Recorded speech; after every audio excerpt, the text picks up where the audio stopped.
Je souhaite tout d'abord vous présenter mes vœux les plus sincères en espérant que 2025 soit une année de grand bonheur et de succès. Je tiens aussi à adresser mes plus chaleureux remerciements à la gouverneure Nada Gane pour son invitation généreuse et son soutien indéfectible. Nada, ton engagement, ta foi en notre capacité collective à faire une différence m'inspire profondément. C'est avec une immense gratitude et une profonde émotion que je prends la parole devant vous aujourd'hui, non seulement en tant que rotarien, mais aussi en tant que franco-libanais. Je porte en moi les racines de deux cultures, deux identités, et une seule conviction, que la solidarité n'a pas de frontières. Nous sommes ici réunis en tant que leaders, visionnaires et serviteurs de nos communautés, portés par l'idéal rotarien, celui de servir au-delà de soi-même. Je viens à vous aujourd'hui au nom du Liban, un pays que vous connaissez bien, mais dont l'histoire récente a été marquée par des défis colossaux. Le Liban, autrefois surnommé la Suisse du Moyen-Orient, traverse aujourd'hui une crise sans précédent qui touche chaque aspect de la vie de ses habitants. La sécurité, l'éducation, la santé, l'environnement et bien sûr l'espoir. Mais malgré les tempêtes, ce pays ne cesse de se relever. Car le Liban, c'est plus qu'un territoire. C'est une idée, un symbole. Celui de la résilience, de la coexistence et de l'espoir. Mais cette résilience a ses limites. Et le peuple libanais a besoin de nous et aussi de vous pour raviver cette étincelle d'espoir.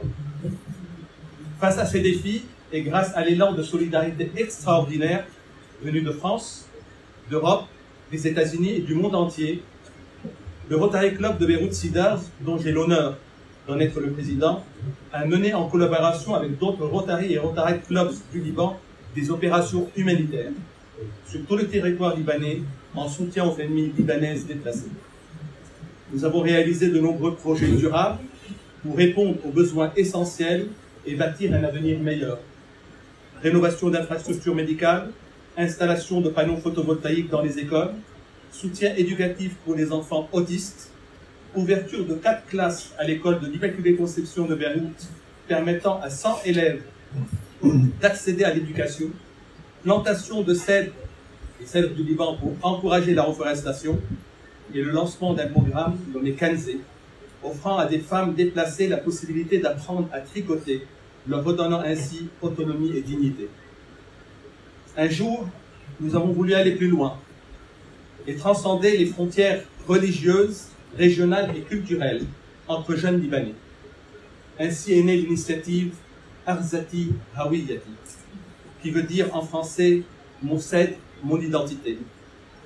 Inspiré par le cèdre, ce symbole millénaire de force et d'unité. À travers un concours national de dessin, nous avons invité des enfants et adolescents âgés de 8 à 18 ans à imaginer le Liban de leurs rêves. Leurs créations empreintes de créativité et d'espoir sont un vibrant témoignage de résilience. Les 30 plus beaux dessins seront bientôt exposés dans une prestigieuse galerie d'art à Beyrouth. Chaque événement futur, qu'il soit culturel, éducatif ou communautaire, portera cette vocation d'unité et de cohésion nationale. À l'heure où je vous parle, et après des années d'attente, un miracle s'est enfin produit. Le Liban vient d'élire un nouveau président. Cet événement tant attendu porte les espoirs d'un peuple résilient qui aspire à voir naître un Liban nouveau. Un Liban où les divisions cèdent la place à l'unité, où les défis sont transformés en opportunités et où l'avenir est construit avec courage, détermination et solidarité. Ce moment marque le début d'une nouvelle page, une page que nous pouvons tous contribuer à écrire en tant que rotariens et citoyens du monde.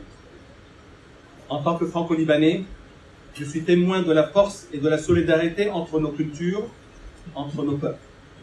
Aujourd'hui, plein de projets sont dans l'attente d'être exécutés et c'est pourquoi je vous invite à créer des liens entre nos clubs, à bâtir des ponts, à écrire ensemble un nouveau chapitre pour le Liban, un chapitre qui parlera de renaissance, de courage et de rêve réalisé. Je clôturerai ce discours avec deux citations.